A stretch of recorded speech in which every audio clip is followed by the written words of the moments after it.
I was excited to play. Once the game started, it became the norm. It became reading defensive situations, positioning of my teammates, and just overall strategy and tactics.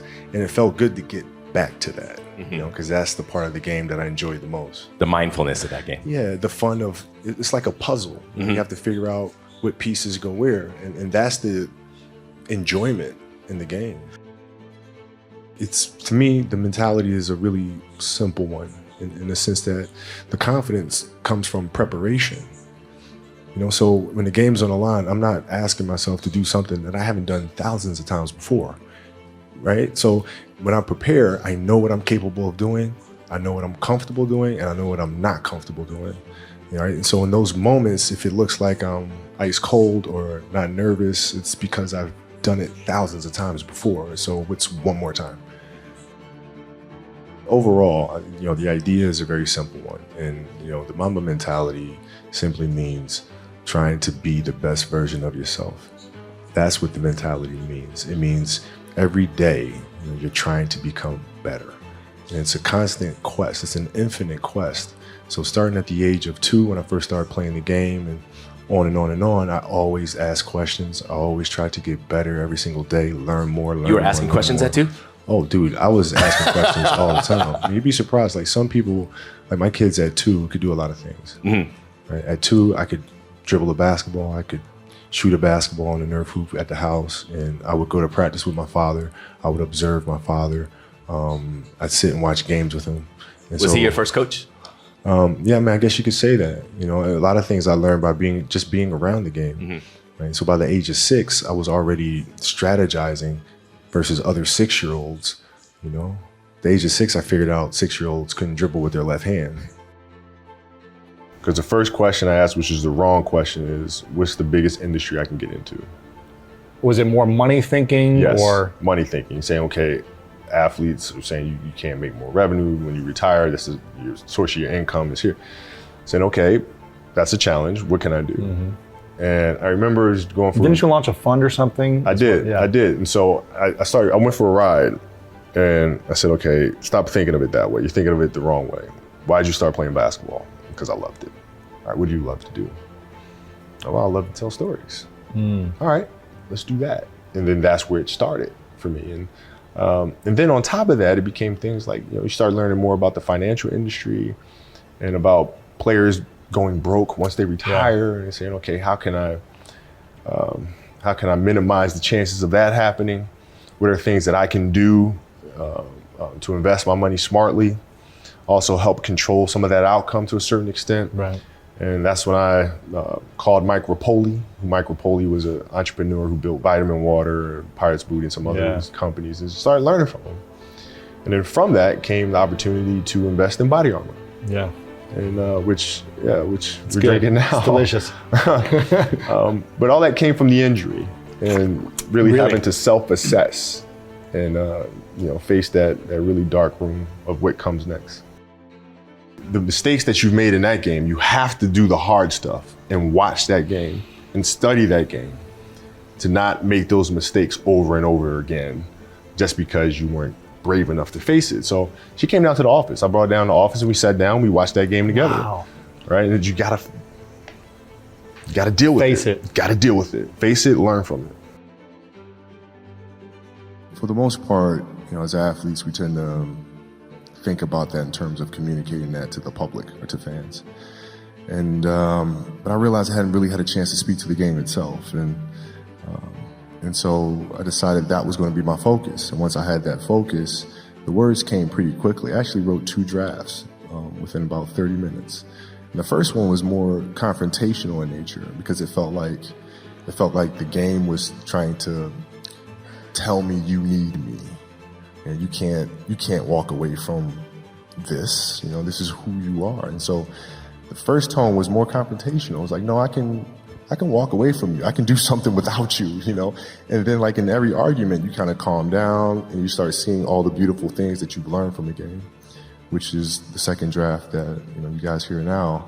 But I wanted to make sure it was visual. So it's easy to say, tell the game, I love you so much. But instead, I wanted to paint a picture with that. So if a kid is rolling his dad's stinky tube socks up, chances are you love the game enough to do that, you know? So it's trying to say things visually.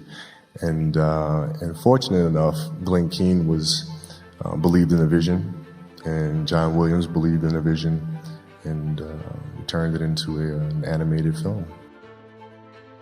I think the best way to prove your value is to work, is to learn, is to absorb, to be a sponge. Right? But you always want to outwork your potential. You know, as hard as you believe you can work harder than that. And that's what I tried to do when I first came in the league. But, you know, basketball is such a direct competition sport that me coming in at 17, I hated when, like, my teammates would say, you know, I get hit with an elbow, right? Shaq would hit me with an elbow in practice. And, like, you know, Nick Van Exel would come up and say, "Are you okay?" I'm like, motherfucker, what?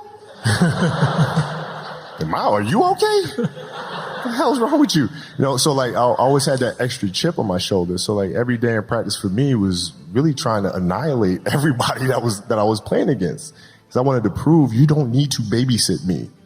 Like I'm fine, you know? And so it's always that competitive nature, the work ethic, and curiosity. Because I asked a lot of questions. You know, playing with Byron Scott, I asked him a lot of questions. Eddie Jones, who was great at chasing guards off the screens, and I didn't understand how to do that. I would sit with him before practice, after practice. Magic, James Worthy, Kurt Rambis, Kareem Abdul, all the Laker greats. I would always sit down and just ask them questions about certain games that I studied growing up. What actually happened there? What did you feel there? Why? You know, Bird tough to defend. Why? Because you look slow as shit to me. So like, I'm missing something. So like, tell me what I'm missing. You know what I mean? And so I would always ask questions and try to learn as much as I could. And dreams they should be pure. And I think a lot of times, you know, when we're born into this world, we actually wind up going backwards. And it seems like the more we mature, the more responsible our dreams become. And the more governors we put on ourselves and our ability to dream and to reimagine. And it's always a fight for us parents and, you know, for you guys to make sure that your dreams always stay pure. And so it's not a matter of pushing beyond your limitations or expectations. It's really a matter of protecting your dreams, protecting your imagination. That's really the key. And when you do that, then the world just seems limitless. Hell Week's 130 hours. And 130 hours is a lot of seconds. A lot of seconds. And if you lose, let's say you win every second but one, you lost. It only takes 1 second for you to lose the whole thing. So the 1 second decision is just that. You're in a situation where life is sucking. Let's say you're in extreme cold water and your life is flashing before your eyes. Every time that wave goes over your head, your thought process is, I gotta get the fuck out of this water. And you're in Hell Week. And you're hour one of 130 hours. It's all fun and games, okay? Because at the beginning of Hell Week, the guns are going off. It's like a pep rally. So you're hyped up. Your mind goes straight from hour 2 all the way to hour 130. You can't process 5 days of this. You're now like, I gotta get out of here. You're in fight or flight. It's cold. I can't be cold this long. And then this is where that 1 second decision comes in. You forgot every reason why you wanted to be there. You don't care about SEALs. You don't care about any of this shit. You don't care about fighting for your country. You don't care about that gaudy gold trident that they put on your chest. You don't care about any of that no more. All you want to do is go back home. You want the warmth. You may want something to eat. You want your girl to hold you. All those things of comfort are there in that 1 second.